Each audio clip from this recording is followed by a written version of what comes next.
अच्छा मुइज़, ये बताइएगा कि ईमान मज़ारी को आज जो है वो अरेस्ट कर लिया गया है और काफ़ी ज़्यादा जो है वो एक तगो-दौ थी उनको अरेस्ट करने के लिए।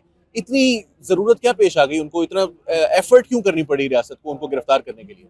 यार मेरे ख्याल में ईमान का अरेस्ट जो है वो उनकी बातों की वजह से नहीं था, वो उनकी बलोच यकजहती की सपोर्ट की वजह से नहीं था। आई थिंक ईमान का अरेस्ट ज़रूरी हो गया था ताकि हम सबको सबक सिखा दिया जाए कि हम भूलते नहीं हैं। और अगर आपने कभी भी कोई शरारत की हो या बदतमीज़ी की हो या ज़बान दराजी की हो या अपने आप को अपने आप से बढ़ के समझा हो या रियासत को एक ऐसी एक क्रिटिक के काबिल चीज़ समझा हो, तो हम कभी ना कभी आपको सबक सिखाएंगे। अब उसका उज़र आप जो भी ढूंढ लें कि जी वो बलोच के बारे में बात करती थी या वो जो भी करती थी, हकीकत ये है कि ईमान को बहुत दिनों से इनको सबक सिखाना था और ये मौका देखें किस तरह ढूंढा। देखिए मेरे ख्याल में ईमान जो है उसने बार बार ये दिखाया है कि स्टेट को आंखों में आंखें डाल के देखा जा सकता है। उसने ये दिखाने की खुदा न खास्ता कोशिश की है कि स्टेट हमसे है, कोई एक खलाई मखलूक नहीं है।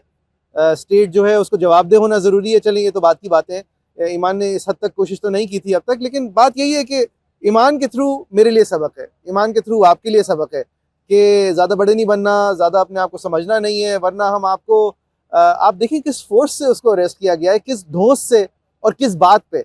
एक ऐसी एफआईआर जिसमें हादी का नाम ही नहीं है, जो 1 साल पुरानी है, जिसके अंदर तमाम वकला के नाम लिए हुए, उनमें उनको एक ईमान मिली बार के सदर की गाड़ी में, जिसने भी उसी खिलाफ एफआईआर काटी हुई है। मतलब सितन ज़रीफ़ी देखें कि वो बार के सदर साहब भी सदर इस तरह बने कि उन्होंने भी अपना रास्ता इस तरह चुनना पड़ा। उनकी गाड़ी में से आप उनको उठाते हैं, जिस जबर से उठाते हैं, जो आप बेसिक नॉर्म्स चलें, जो लिखे हुए नॉर्म्स हैं कि खातून को अरेस्ट अगर आपने गलत भी करना है तो कम से कम ये तकल्लुफ़ कर लेना है कि खातून पुलिस वाली आप अपने साथ ले आए, वो भी नहीं है। एक टनल के अंदर गाड़ी रोक के खुफिया अंदाज में मुंह पे कपड़े बांध के, तो अगर मकसद ये था कि ईमान के थ्रू हम सबको डराना है, तो मुबारक हो, हम सब डर गए हैं। मैं भी बहुत डरा हुआ हूँ, यकीनन उनकी वालदा भी बहुत डरी हुई है। ईमान को मेरे ख्याल में हम सबसे कम डर लग रहा होगा, लेकिन इसका ये मतलब नहीं है कि आप उसको मजीद तंग करें।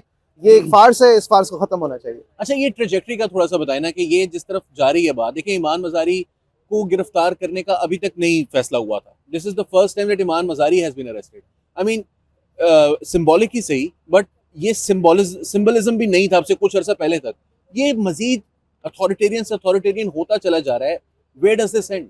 यार जब लेजिटिमेसी नहीं है, प्रोडक्टिविटी नहीं है, आ, ये ख्याल था कि ये पाकिस्तान टेक ऑफ कर जाएगा तो शायद हम भूल जाएंगे कि रॉकेट के अंदर ईंधन जो है वो गलत डाला हुआ है।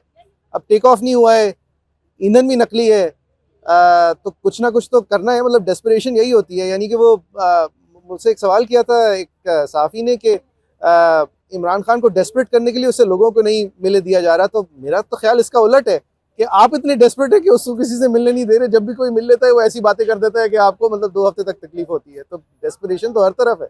डेस्परेशन है, लेकिन अब फाइनली जो एक सवाल बनता है वो ये कि इमरान खान साहब जो हैं वो जेल के अंदर हैं। इंटरनेशनली कोई उनकी हक में भी कोई चीज़ हमें होती भी नज़र नहीं आई। जो हमारे उनके जिन पर वो तकिया किए बैठे थे, वो लोग भी आहिस्ता आहिस्ता जो हैं वो स्टेट को उनको पता है कि यार किसके साथ हमने डील करना है, तो उसके साथ ही डील करते हैं। तो अब do you see any hope of a reprieve at any future point? यार देखें, उनकी रिप्रीव वो एक फ़र्द है, बात उनकी नहीं है। और इंटरनेशनल चीज़ें भी यार ये कितनी नहीं नहीं, कितनी I am not just talking about Imran Khan, I am saying नहीं। ओवरऑल। देखिए अली, एक 250 मिलियन लोगों का मुल्क है, उस पे एक इलेजिटिमेट हुकूमत का राज है। इस हद तक इलेजिटिमेट है कि पहला कानून चेंज किया तो इलेक्शन एक्ट चेंज किया ताकि रिटायर्ड जज लगा सकें। वही तरमीम की जिस तरमीम को खुद रद्द किया था जब खुद पॉपुलर थे। और उसके बाद 26वीं तरमीम, 27वीं तरमीम, ये इलेक्शन के अंदर रिजर्व सीट्स जो हैं उनको दे दी, जिनकी अपनी सीटों से ज़्यादा उनकी अब रिजर्व सीट्स हैं। अब ये सब कुछ के अंदर मतलब हम इंटरनेशनल आंखों को देखने से पहले ज़रा अपने आप को भी तो ज़रा देखें। और चलें हम सहम गए हैं, डायरेक्ट फायरिंग हुई है प्रोटेस्ट पे, बहुत कुछ हुआ है, हमारे अंदर हिम्मत नहीं है, लेकिन इसका ये मतलब नहीं है कि ये सिलसिला चल सकता है। ये सस्टेनेबल नहीं है। अब इसकी सस्टेनेबिलिटी कब जाके इख्तिताम तक पहुंचेगी मुझे नहीं पता, लेकिन खत्म होगी, खत्म होना जरूरी है। That's all I know. ये कंपनी चलेगी या नहीं चलेगी?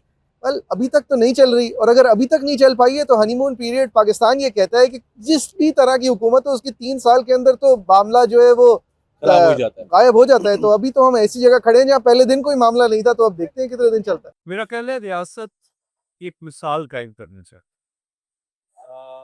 के साथ हुआ क्या है कि एक और एफआईआर में की गिरफ्तारी की गई है, क्योंकि 2 दिन पहले इस्लामाबाद हाई कोर्ट ने उन बेल ग्रांट कर दी till their appearance before the trial court. और जो उनका मुकदमा वो ट्वीट्स, वो तनाज़े ट्वीट्स से मुतल्लिक चल रहा।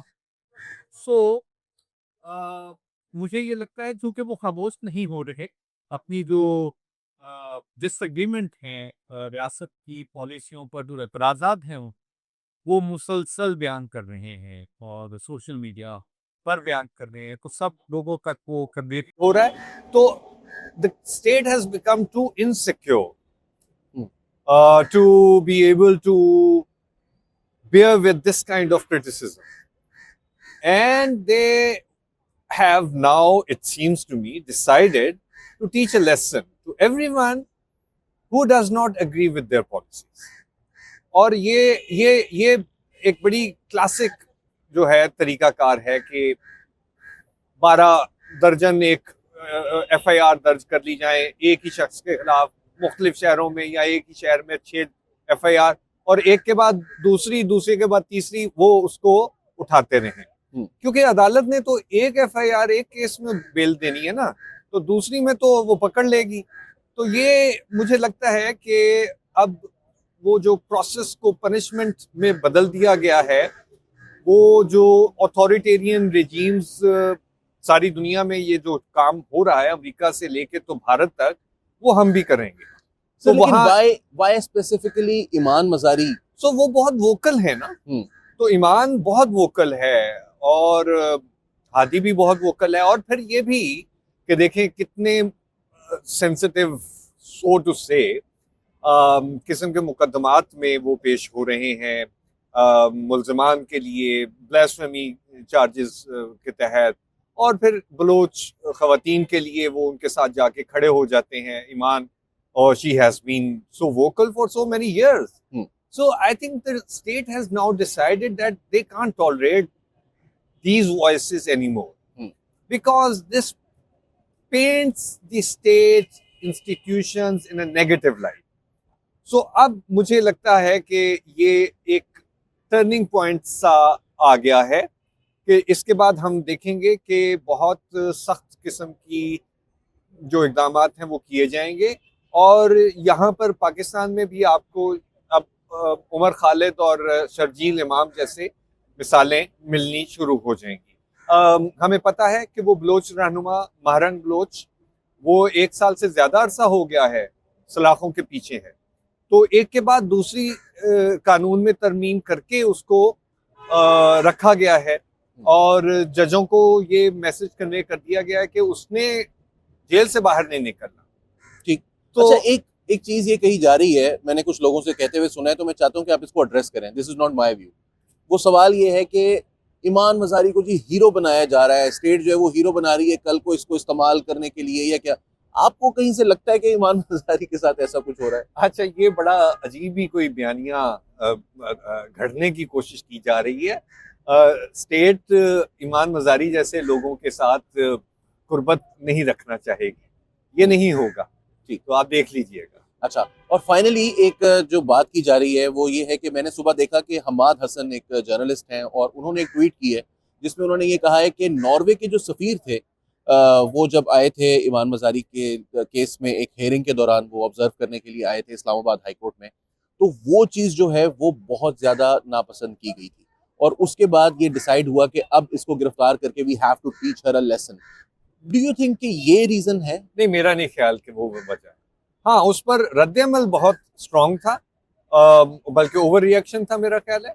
जो सफ़ीर होते हैं वो सफारत खाने के जो अमला होता है, जो खुल के सामने आके मुल्क की सियासी और जो कल्चरल जो एक्टिविटीज़ हैं उनको देखते हैं, ऑब्जर्व करते हैं, ये जानने के लिए कि इस मुल्क में क्या हो रहा है, ताकि वो मुनासिब वक्त पर मुनासिब फैसले कर सके, क्योंकि उन्होंने अपने मुल्क में वापस रिपोर्ट करना होता है। तो ऐसी कोई बड़ी बात नहीं है। हाँ, नॉर्वे को के मुतालिक हम ये भी जानते हैं कि वो दुनिया भर में जो हुकूक इंसानी से मुतालिक बहुत सी तंजीमों को, ग्रोहों को सपोर्ट भी करते हैं।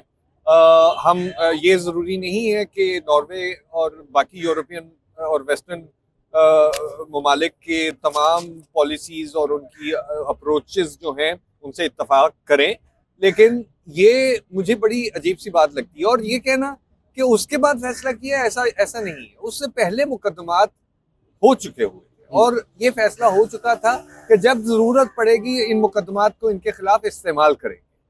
तो मेरा ख्याल है कि लोगों को क्रोनोलॉजी ऑफ इवेंट्स से अपने आप को मुतारिफ करवाने की जरूरत है। तो या फाइनल क्वेश्चन मेरा ये होगा कि where do you see this going from here? ये तो कहीं ज्यादा अथॉरिटेरियन, जो हम देखें, हम तो पिछले 15 साल से 20 साल से हम तो हर वक्त कहते रहते हैं ये बातें, लेकिन ये ग्रोइंग है। और ये पिछले 7-8 साल में और फिर पिछले 2-3 साल में तो मतलब एक और ही लेवल है। और शायद अब तो कोई इंटरनेशनली जो है वो इसकी कोई एपिटाइट भी नहीं है ह्यूमन राइट्स वगैरह के लिए, तो हम तो पिस गए हैं बिल्कुल ही। कुछ अरसा पहले एक साहब ने कहा था कि पाकिस्तान को हार्ड स्टेट बनाना चाहिए, होना चाहिए। तो वो I see fascist streaks in what is happening at the moment. So I think we are in a different way from India, are on the same path. Slightly different way, but we are on the same path with Modi's India.